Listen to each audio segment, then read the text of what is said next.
Fantasy Life I, The Girl Who Steals Time, is the latest entry in the Fantasy Life series. Level 5 has brought us some of the greatest JRPGs. They have returned once more to show us another entry of their cozy games brimming with adventure, options, and adorable characters and creatures with iconic designs.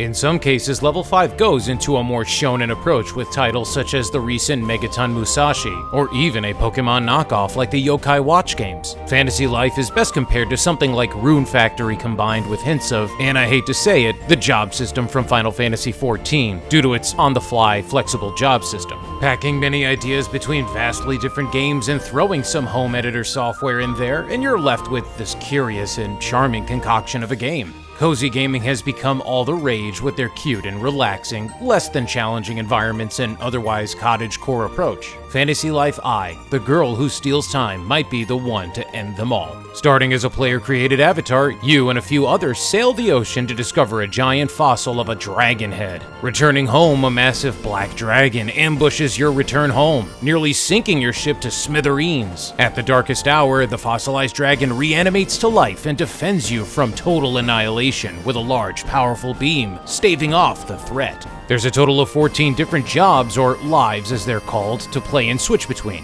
While there are sadly still only 4 combat jobs like the first Fantasy Life entry, they managed to include one more gathering life as well as a crafting life, being the farmer and painter lives. Pursuing a combat life is essential to progressing the story, as combat will ensue every step of the way further into your adventure into the story. Fighting all the time may not be the most involving or efficient, as a lot of equipment, consumables, and other necessities can usually be obtained by crafting them.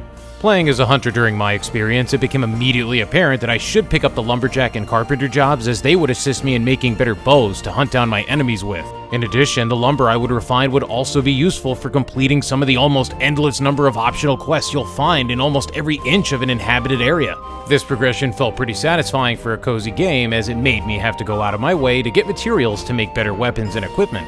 I often struggled to get better armor, as I didn't pursue the life of a tailor. Luckily, it's possible to eventually pursue leveling and building up all the jobs and lives if you prefer a more omnivocational experience, but it will take a lot of time and dedication to do that. One way to remedy the lack of pursuing other vocations can be to let your friends do it by having them gift you items they can make. Combat itself isn't exactly the most nuanced system for an action-based approach, but it does get the job done. Perfecting dodging takes patience, as performing one will allow you to follow up with a powerful counterattack. Dodging seems to take absolutely no resources when performed, so dodge spamming is a viable strategy when things get hairy. Leveling up a combat life seems to happen very frequently, and if the level cap is anything similar to the original Fantasy Life, it could be as high as 200. Coming from this, there's always a lot of progression to look forward to, and this is only amplified further with the addition of an actual skill tree per each job. As you level up, you earn skill points which can then be spent on upgrading yourself to your liking. Though this is a wonderful addition, I can't help but feel that the choices in it lack the indecisiveness I hoped that it would induce per selection. Traveling around the world also got a massive upgrade from its predecessor, because you can now use mounts, so you could travel much faster. In addition, climbing up ledges with some minor jumping and platforming allows you to explore in an almost Zelda-like fashion. Swimming too can be performed shortly after the early parts of the game. However, be mindful that swimming will scare away the fish at fishing spots.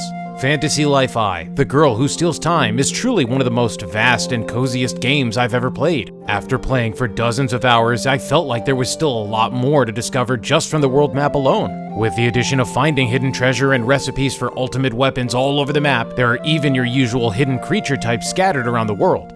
These hidden creatures reward you with special currency each time you discover one, a staple in any large world game. Fishing, a necessary component, is in the game too. Fantasy Life nails the visual and charming aesthetic that every level 5 game tends to aim toward. Cute and charming people, a small animal sidekick, and several recurring side characters that help you backstage the more you go in. Trip, the cute blue helmet-wearing bird, is playable in offline couch co-op if you decide not to play online with other people's main characters. For the first many hours, the number of brief tutorials will shower the player. There's just so much to do in this game. Right when it feels like there's no more to learn and experience, another tutorial pops up. This is yet another useful feature that will keep Fantasy Life I, The Girl Who Steals Time, a fun and warming game to enjoy between stressful tidings in one's life. Fantasy Life I, The Girl Who Steals Time, is a wonderful joy and a delight to experience, not just alone, but with a friend or spouse too. The sheer volume of activities, approaches, and lives to delve into keeps the game fresh and relaxing all the way through. The story in Fantasy Life I, The Girl Who Steals Time is a much more involving one than the first game, though not the focus of what makes this game so enjoyable. The combination of enjoyable, lighthearted combat, the nearly endless options of productive activities, or even the less important ones like designing your home and island, the co-op features, and the vast world make Fantasy Life I, The Girl Who Steals Time, the be-all and end-all for all cozy games.